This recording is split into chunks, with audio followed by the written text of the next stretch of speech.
what's up everybody, it's Rox and I'm coming to you today with a review for Love and Hip Hop ATL Season 4, Episode 5, so let's get to it, shall we?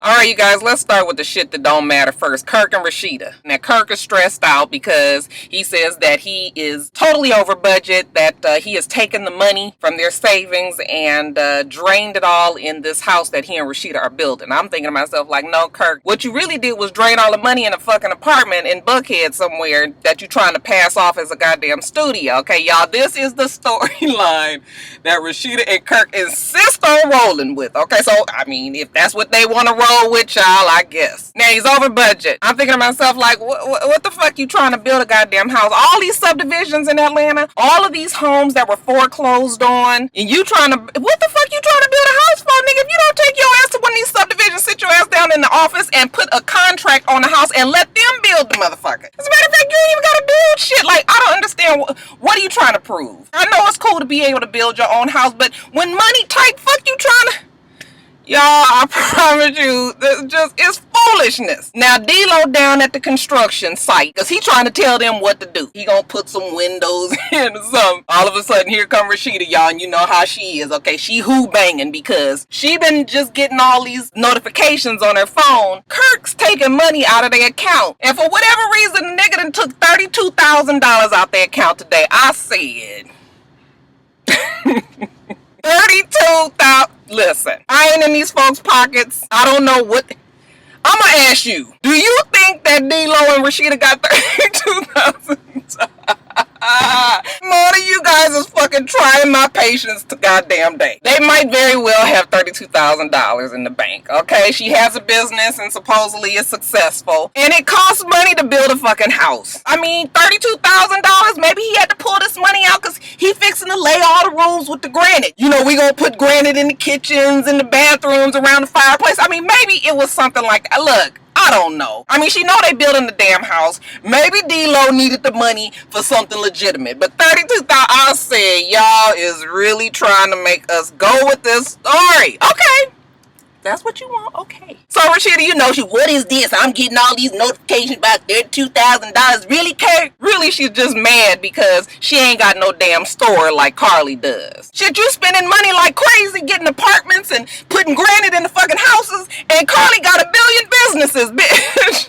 I got this brand, and you ain't even trying to expand it. You guys, the story just doesn't even make sense. Like, I mean, we all acting. If you want me to believe the story, I need it to be cohesive. I need it to be conducive with regular thinking, okay? D-Lo just spending fucking money. He ain't even tried to justify his damn studio/apartment. And so it's just like, what? You know, so, look, Rashida say she gonna fix him. She gonna cut off the money so he can't get to it. And he is just like, you know, Kirk with the fucking face. Why you gotta, Rashida? Why you gotta do that? You can't do that anyway. I'm on the account too. It's a joint account, so you can go somewhere with. I just was looking at them, you know, she just like, well, hey, we gonna see, cause I'm gonna put the money, I'm gonna stop the money, and I said, oh my God, they just insist on putting us through this every week. Y'all, Rashida say she tired of talking to Kirk over and over about the same thing. I said, bitch, I bet you ain't as tired as we are talking to both of you motherfuckers. Bitches, you lying. Shit. Mama D and Ernest, y'all. Bless Ernest heart, y'all. Watching the two of them is like watching your ghetto ass auntie and uncle trying to get it back together, you know, after Uncle Ernest went away. Now they at the chicken shack because Ernest, he wanna get back on track with his boo Mama D. He wanna be all romantical, and the lemon pepper wings is on hit. Now before we even get started with it, look, Mona sat down with Ernest and was like, listen here, Ernest, what we need to do is get you up to speed, baby. You've been in jail for 7 years. You can't get up on here with this fucking prison talk. So what I done did was I done wrote out a script for you. I need you to sit down and study that shit. Don't come up here next time you on the screen with with that shit that you was talking about. Nobody know what the fuck you was saying. Say what's on the paper. So Ernest got big shoes to fill, bitch. And Mama D with her man. Now side note, I got to give it to Mama D. Mama D looks great this season. Okay, I ain't talking about the Prince and the Revolution purple lace puffy ass sleeves get ups that she wear in the fucking confessional. Did you watch it last week? She had her damn necklace on. That bitch was over to the side. But yeah, you know, know, just on her regular everyday, Mama D is the most improved. Because y'all remember that first season? Remember that time she came up there with that hair, all this was out, and then the bitch had a fucking wig that was all the way back here. This shit just natural, and then it was silky and I said, girl, no. So, yeah, Mama D looks great. Actually, she is a very pretty woman. How old is Mama D, y'all? Anybody out there know? Go on then, Mom Dukes. Anyway, Mama D say, listen, I know Scrappy and Erica got their problems going on with E-Money. However, I got shit that I got to concentrate on over here, so I can't be worried about them. I was like, that's right. That's what happens when you get you some fucking business you get out of everybody else's. So they get to discuss it now. This is Ernest's big break, y'all. Be patient with him. I know that's your son, but he grown. Let's take care of us, because we got issues. Mona was behind the camera like, yes. They get to talking about shit that they went through when they was young up until now. You know, they in a better place. And I was like, I guess so. Fuck, he just got out of jail and Mama D is on a hit reality show. You know, they was young, dumb, and full of cum shit. Ernest was cheating. He was stealing. He was lying. But between all of this that was going on, Mama D said she loved her baby very, very much. Regardless of what we been through or what we going through, it's the way we is. I was like, is? You know, but Mona was alright with that too. Okay, we know what the nigga meant. But then shit got a little bumpy. That damn Ernest, he was like, now this is the big moment here. Let me get my words together. He got to stumbling and forgetting what he was gonna say and shit. I was like, hold on, Ernest. And I got something, you know, that I wanna give to you. I wanna present to you a commitment. Rain. I was like, that was a little too much for him, Mona. You should have broke that shit up a little bit more, but he got it out. Mama D was like, a ring? And he was like, yeah, a promissory ring. I was just like, a promissory note. Okay, close enough. Now, he giving her a red drink, and you already know off the rip that that's probably the drink of the day at the fucking Chicken Shack. You know, that shit is always some old cheap-ass bottom level liquor and shit. He passes her over this cup, sort of like, there you go, baby. You know, she looking in there. The ring is down there at the bottom. I was just like, Mama D, you best get your ring up out of there before the shit get to bubbling up and melting all the fucking plating off the ring. Boy, that Ernest looked fucking nervous. I felt so sorry for him. And D was just like, what the hell you? No, Ernest, you got to come better than this. This is ghetto as fuck. I was just like, well, ghetto is as ghetto does. Like, what are we talking about here? But Mama D say she too good for this shit, okay? She just like, come again. And you know, Ernest was just like, well, you know, I'm a simple man. I ain't got much. Bitch, I'm trying to go legit for your motherfucking ass. I'm trying to make this shit work. Now, you want me out there stealing shit? Or do you want this goddamn ring? Mama D, okay, she was just like, I think I made my man upset. I think I hurt his feelings. I was just like, you think? The nigga don't know shit about how this work. Okay, motherfucker, you better be glad it ain't no damn soda can, the little keys on the top, the tab, and that he done tied together and, you know, made a fucking ring like they do in jail. Bitch, this is a step up for Ernest. Come on, work with bruh man, okay? Now, you done got Ernest on there. He got on this fucking cheetah shiny blanket shirt, you know, that they, you know how you be at the swap meeting, you see the blankets that be hanging up. It got, you know, some got the lady with the afro, and some is a sunset, and some is the cheetahs and the lions. They done fashioned it into a shirt. Ernest was like, yeah, that's nice. That's real nice. But Ernest was just like, look, I'm trying to do this for old girl. You know, she don't want it, then I don't know what to tell her. But you know, Mama D, once she think about it, she was just like, go on and put it on my finger one more time, you know. So he give it to her and he say, it's a promissory ring. We started together, we gonna end together. Child. So D, Mama D is happy, okay? She hanging out with her favorite boy, Scrappy, and she telling him that, look, I can't be worried about you and Erica because I'm with Ernest and bruh man is blowing my back out again. Ain't nothing like some new DICK in your life, bitch. You will be a happy motherfucker. So, you know, Mama D is like, y'all got to deal with you and I got to deal with me. And Scrappy is just like, what? Like, you guys are back together, like all that foolishness that you guys been through. But look, if you like it, then I love it. But your daughter, Jasmine gonna have a problem with it because she don't like the nigga, can't stand him. like he said. Mama D was just like, yeah, well, you know, I'm gonna have this dinner and I'm gonna get everybody together because not only do Jasmine not like him, but his mama don't like me because I put his ass in jail for 7 years. So it's all fucked up, but that's all right. We're gonna all get together and we're gonna work the shit out. You know, Scrappy was just like, yeah, this shit ain't. I mean, you already know how this is gonna go. We're gonna stay tuned for that one. And we meet Jasmine later on. Jasmine is at dinner with her man and Scrappy and Bambi. Jasmine lays it on. I said, yeah, she don't like this nigga, okay, because he got ulterior motives. I'm just like, Lord, ulterior. Okay, so, but maybe Jasmine's nervous. You know, sometimes I get my words fucked up all the time when I be watching my videos. So, yeah, we giving her a pass. But Jasmine says, look, I can't get with it because Ernest, I mean, mama put him in the damn jail for 7 years. Now, what nigga gets out of jail and then come right back to the person that put him right in there? Like, he's an opportunist. He only want to be with mama for her money, from all that money she made from I Deserve. You know, even Baby had to laugh at that shit like... Now, Jasmine, now how much money? I mean, I'm sure Mama D made a good little check off of it because everybody was, you know, it's the same as this whole little Cootie Cat song. Like, I like that shit. Like, I think that shit is jamming, you know, so maybe it's the same kind of feel. I mean, we ain't gonna hear it on the radio, but it's something just to throw on, you know, when you drink it with your girlfriends and you just throw some music on and be like, hey. But anyway, listen, y'all, I hate to... Y'all know me, I don't like to talk about women when there's flaws, especially when it's a woman who hasn't given me no reason to pick on them, you know, because Jasmine so far seems to be cool. I think I'm gonna like her. I like Scrappy. I like Mama D. I assume that I'm gonna like Jasmine too, so what I'm gonna say is I just wish that Mona and them wouldn't bring that camera angle from right here, so it'd be...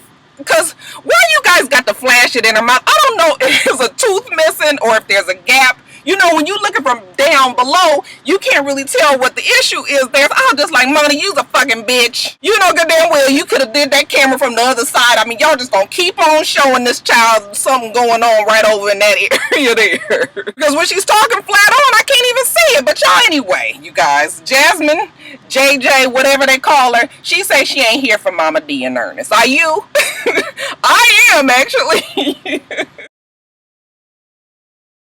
Now, Joseline, you guys, she been all upset ever since she went to that damn therapy session with Stevie J. Going to Stevie's counseling session really had me feeling some type of way. So right now, I'm just going to do the things that I want to do. She said she saw that Margo had been moved to Atlanta from the blogs, you guys. So you know what? Why not get in touch with Margo? Because my enemy's enemy might just turn out to be my best damn friend. And honey, since Margo called herself being mad at Nico, y'all, she sit on down there with Joseline, and honey, she ain't been there a fucking 2 seconds and she already just running at the mouth. Okay, I'm just like, bitch, you just gonna have diarrhea. She just telling it all. She was her own woman out in New York and how she moved down to Atlanta because she and Nico trying to figure it out. But you know, she just don't know how she feels about Atlanta. And you know, as usual, I'm just confused with Margo. I like Margo. I like Margo's style, but I just don't never understand the words that's coming out of her mouth. They weren't together, but she was always there for him. You know how they keep on playing that whole little scene, and child, I was confused. And like I told y'all last week, anybody got time to be trying to figure out, so y'all explain it to me, please. Are they fucking together or not? Were they fucking together back then or not? Are they trying to work it out? Now, I'm telling you, I don't even know. And Joseline, she's just sitting there listening, and she was just like, bitch, you don't get to the goddamn gossip. Nobody cares about you and Nico. Fuck, I want to know the dirt. Girl, tell me about the tape. Tell me how you feel. I need to know, honey. Then here we go with them circles again, y'all. She was mad about the tape, but he told her about it before it came out. They weren't together when it happened, but she's always been there for him. Look, child, again, I was lost. But she said she mad about the tape, and Joseline was like, I'd have been mad too, girl. That damn Joseline just stirring the fucking pot. Then she was just like, she never believed the whole suitcase lost at the airport bit. And y'all, why is this a discussion? I mean, we had already decided last season that the suitcase lost at the airport bit was bullshit. Okay, so why are you guys trying to act like we didn't know that last season, and now this season you guys is telling us that the suitcase lost at the airport is bullshit now? Bitch, we knew that last fucking year, Mona. Oh. Hello? Huh? Because I'm in the middle of my video and you interrupting and I'm in mode here. What's going on? Okay, you about to do what? Okay, did you do what I asked you to do?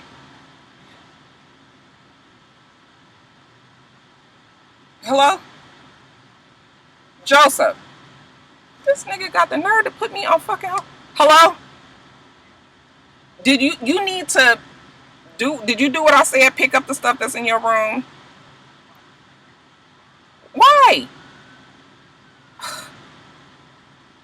Joseph. Y'all hear this? All she do is nag and complain all the time, guys. I do not nag and complain all the time. If you would keep your shit clean. All the time at home. Joseph. Yelling at me all the time, guys. Joseph. Did you pick up the stuff that I said? You better not leave out that house without... That room better be right when I get home. And also take out the trash in the kitchen. Okay, and I gotta go. Bye. The damn boy done gotten me all thrown off. What was I talking about? I was in mode, you guys. Oh, the suitcase left at the airport bit. Okay, so Margo tells us that it was bullshit. Like we didn't know, y'all. Act like you didn't know it. That Joseline should have got a damn award for her. She was all opening her eyes and her lips was quivering like she just couldn't believe it. I fucking knew it because I know how thirsty she is. She do anything for attention. She's so quick to point the finger at Joseline Hernandez, but you don't see me making no sex tape with no married man. So y'all listen, rewind. Let's get on this page now. What I need you to now do is act like you surprised about all this new, supposedly new shit about the sex tape coming out. So Joseline, in order to make herself feel better, she feels like she needs to go, wedding invitation shopping. Remember Stevie J told her to start getting ready for the big day. She got on the same fucking Pocahontas outfit that Portia had on, except hers is in taupe. How do you just go shopping for wedding invitations with that shit? I'm being scared to poor little white woman that work. It's always the same little mousy lady that work at those places, and you come up in there looking like that. I mean, fuck, you can find you some culottes, Joseline. Cute little shirt or something. Anyway, you guys, Joseline wants to spill the good tea that she just got from her girl Margo, okay? And who better to spread the gossip with than old crackhead Carly Red? So she calls her down there. Now, you guys, we're going to have to get these two girls some culture. Because Joseline says that she going wedding card shopping. And Carly Red want to know why she in a fucking paper store. Now, bitch, what the... You can't tell that this ain't no fucking paper store. This ain't Office Depot. What the hell is going on here? But I guess when you just used to getting evites and shit, you don't know nothing about proper etiquette. Yeah, they send invitations, Carly. A goddamn paper store. Anyway, you guys, Carly is just like, how's everything going with, all that's going on with y'all? Look, he's over there doing him. I'm over here doing me. I want my independence. Let me focus on me. I gotta take advantage of the free time to do what I want to do, girl. I got to be sneaky. They giggling and shit, and Joseline start to tell her the shit that Margo told her. Well, she don't really tell her. She actually tells her that she gonna throw a party.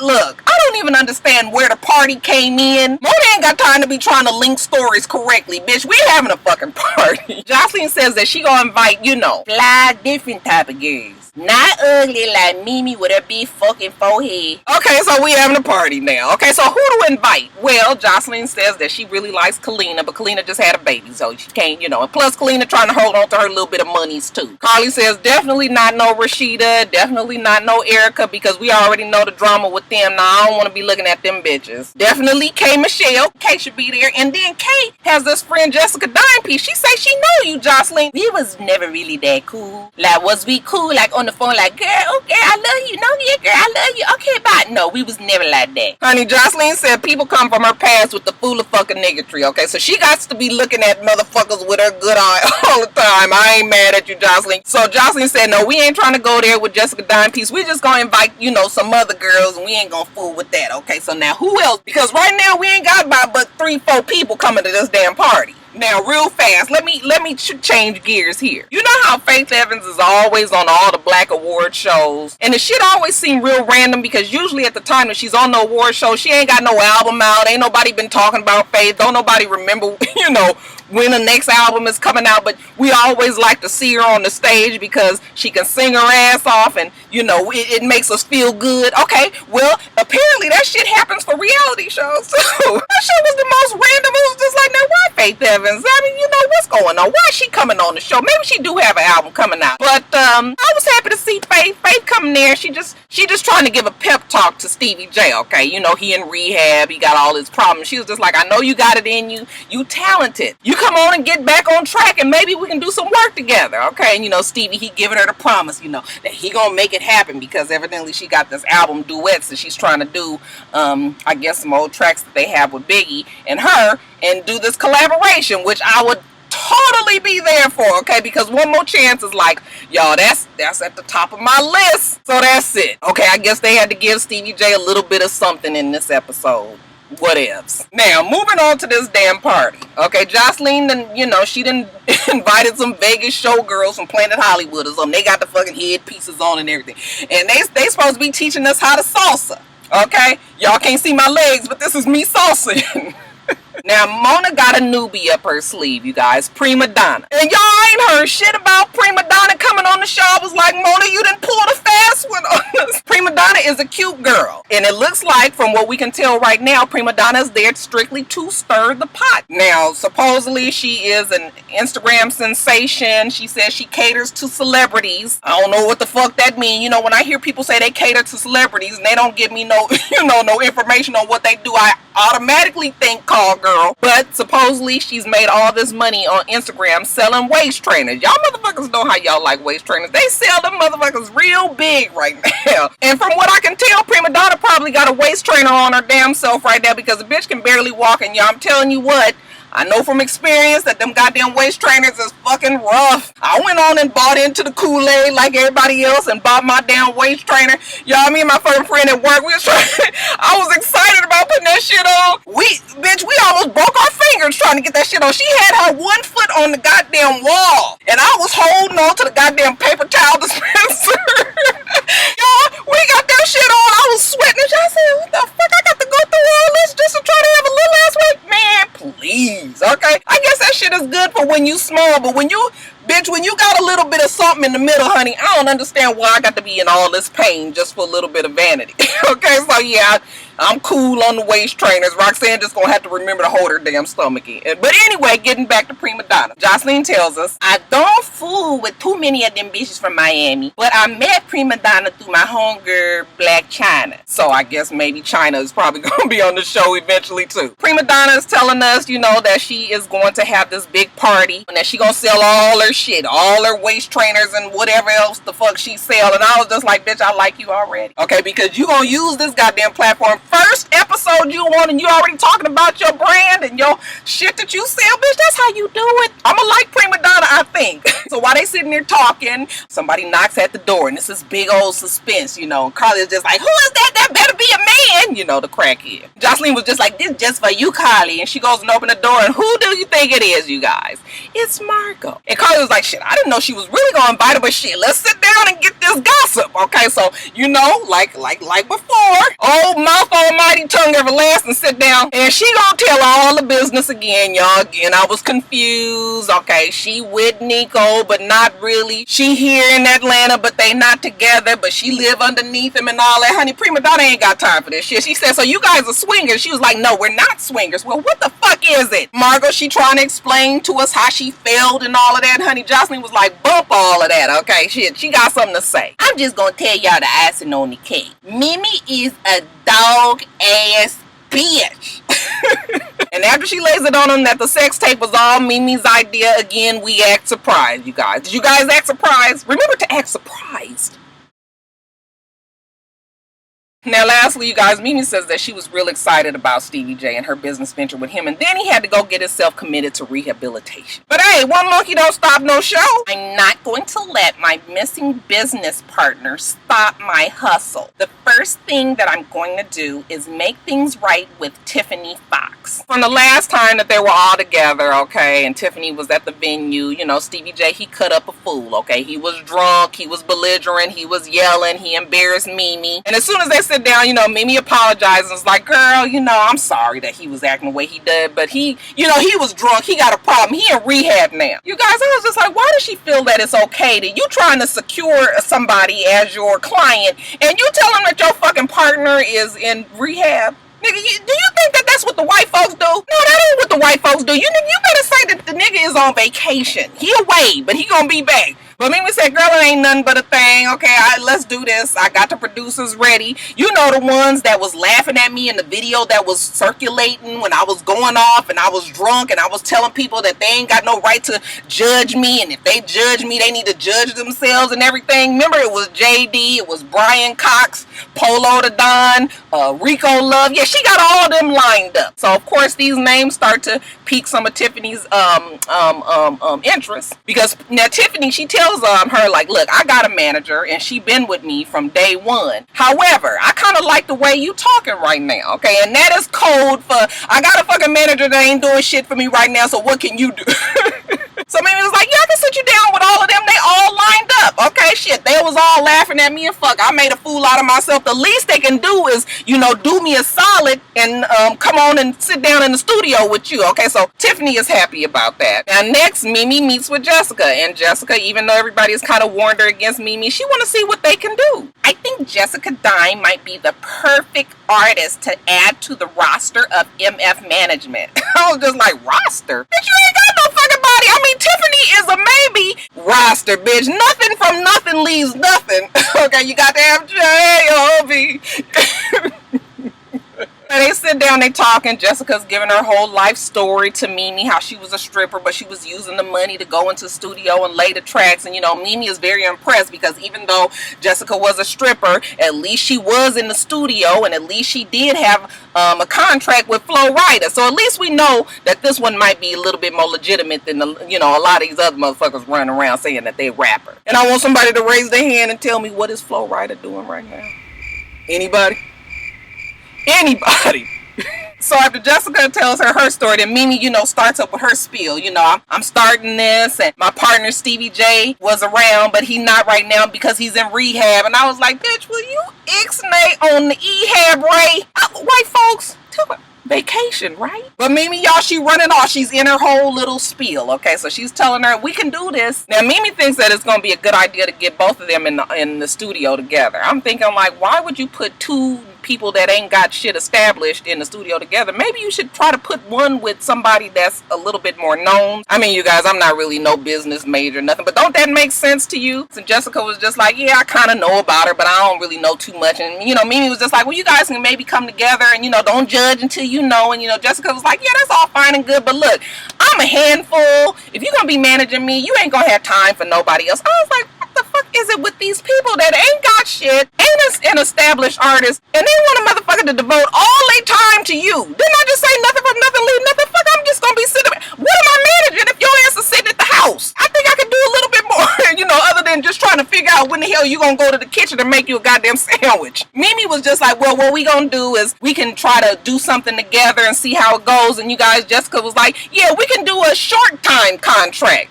Okay, and I was just like, oh, short time as opposed to long time, or maybe good time, or fun time. Short term, Jessica. Now, fast forward to Jazzy Faye. He got a studio here in Atlanta, and Mimi, because she's good friends with him and been knowing him for a long time, she schedules some time with Jazzy Faye for him to meet Jessica Dimepiece. And you guys, it's going good. You know, Jessica's rubbing them the right way. They laughing, having a good time. He asked her what makes her different, and she was just like, well, I'm from Memphis. Okay, and Jazzy Faye was like, bitch, well, why you didn't say that? He asked her who would she compare herself to, and she says nobody. Okay, he's just like, yes, this is what I'm talking about. Okay, she seems to be good so far. She got the right amount of braggadocious. She seems to be confident. She got this bright ass pink hair. She got a big ass. I mean, what else do you need when you trying to break out? We laugh and we having a good time, and then in walks Tiffany Fox, you guys. And this is when shit goes left. This is a perfect example when you can take a bitch out the hood, but you can't take the hood out the bitch. All of a sudden, Jessica, honey, she lose track of everything that's going on around her, and all she can focus on is the fact that Tiffany Fox is in her session. Bitch, this ain't no session. We sitting at a table, we drinking mimosas. We ain't... What the hell you think is happening here? So Tiffany sits down, and immediately Jessica's like, why are you in my session?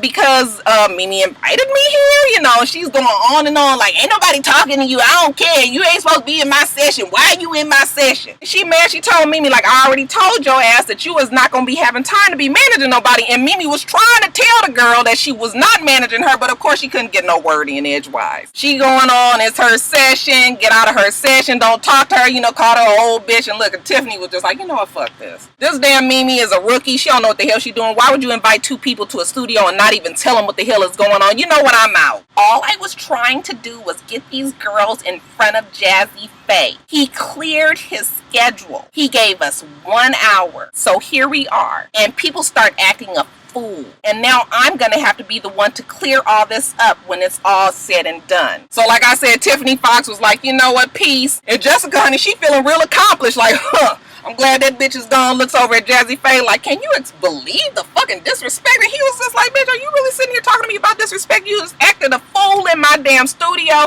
And she was just like, well, you mean to tell me you would be up in here letting somebody be in your session? And he was just like, but you're not listening to nothing I'm saying because you talking too fucking much. And I'm thinking to myself, like, Jazzy Faye is an established person. Okay, he's an established producer. Okay, what the fuck are you sitting up in here? You ain't got no damn session, bitch. You ain't doing shit. You ain't even at the damn boards. You're not in no booth trying to rap or nothing. You sitting at a goddamn table. So, yeah, Jessica, I was just like, girl, I was really trying to like you because you kind of came in and you looked like you had some sense and you was. But this type of turn up is all the way wrong. Even Mimi was just sitting there dumbfounded. Jessica kept yapping and yapping. It's like she kept throwing salt on the wound. Girl, shut up. That damn Jessica was trying to prove her point and argue her point, and now I got a feeling that this is the reason why she's nowhere in her career. Okay, because Jazzy had to tell her the same thing. He was like, you know what you can do right now is shut the fuck up and get the hell up out my studio. So I guess that's that.